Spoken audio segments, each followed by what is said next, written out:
Thank you, Chairman. Good morning. My name is Noah Valenstein. I have the pleasure of serving as Secretary for the Florida Department of Environmental Protection. Thank you, Chairman DeFazio, Chairwoman Napolitano, Ranking Member Westerman, and the subcommittee members for the invitation to speak here today. I'd also like to thank committee members from Florida, Representatives Wester, Wilson, Mast, McCarcel, Powell, Spano, for their efforts to support Florida's environment and improve federal cooperation on a range of issues we deal here in Florida, since the environment is so critical to everything we do here in the state. And Chairwoman, thank you for your introductory comments, because I think that really hit on it from our meeting in Islamorada more than a year ago. So thank you. Over the past 2 years, Governor DeSantis has been laser focused on promoting water management that not only sustains flood protection and water supply, but also improves water quality and supports desirable vegetation growth and ecosystem responses across Florida. Demonstrating his strong commitment to solving Florida's water challenges, he appointed the first state-level Chief Science Officer and Chief Resiliency Officer team anywhere in the United States. Florida's Chief Science Officer also chairs a team of leading scientists from across the state on the Blue-Green Algae Task Force, which the governor created to generate effective strategies and solutions to prevent, mitigate, and respond to harmful algal blooms in Lake Okeechobee and surrounding watersheds. The task force's first set of recommended policy changes was unanimously passed by the state legislature and signed into law this June as the Clean Waterways Act here in Florida.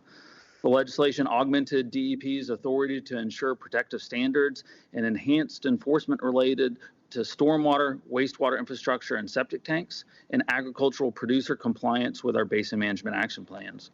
More than ever, Floridians have united around the protection of our water resources, and DEP is committed to successfully implementing the most comprehensive water quality legislation that Florida has seen for over a decade.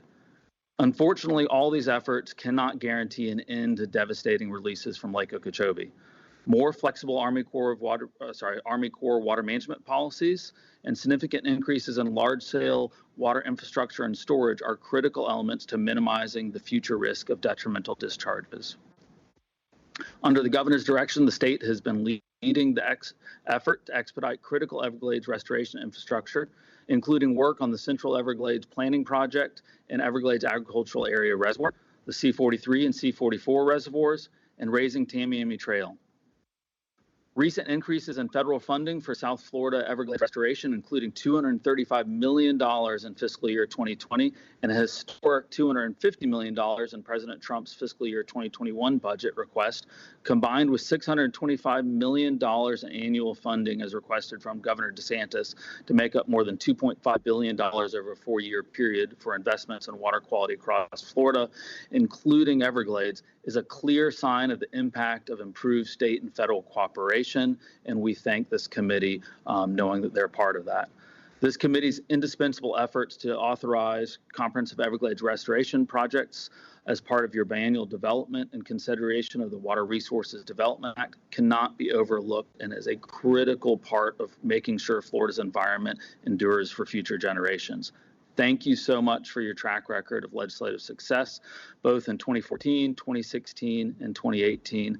And we're optimistic about the passage of WRDA 2020 this year, which we hope will include enhanced authorities for the South Florida Ecosystem Restoration Task Force to address invasive species, at least one new project authorization to restore the Loxahatchee River watershed, 2 post-authorization change report authorizations to modify the C-43 reservoir and the C-111 South Dade projects, and most importantly, a bipartisan language from the Senate Environmental and Public Works Committee to amend Section 1308 of WRDA 2018 to direct the Army Corps of Engineers to carry out construction of the EAA reservoir as part of the Central Everglades Planning Project at funding levels and expedited timeline developed and approved in the South Florida Water Management District Section 203 post-authorization change report.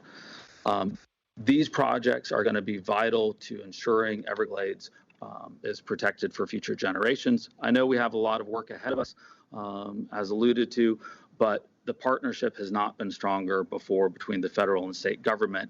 And with historic funding, historic effort on the state and federal part, we've got a bright future in front of us. And we're really seeing a resurgence of environmentalism here in Florida. Thank you for the time.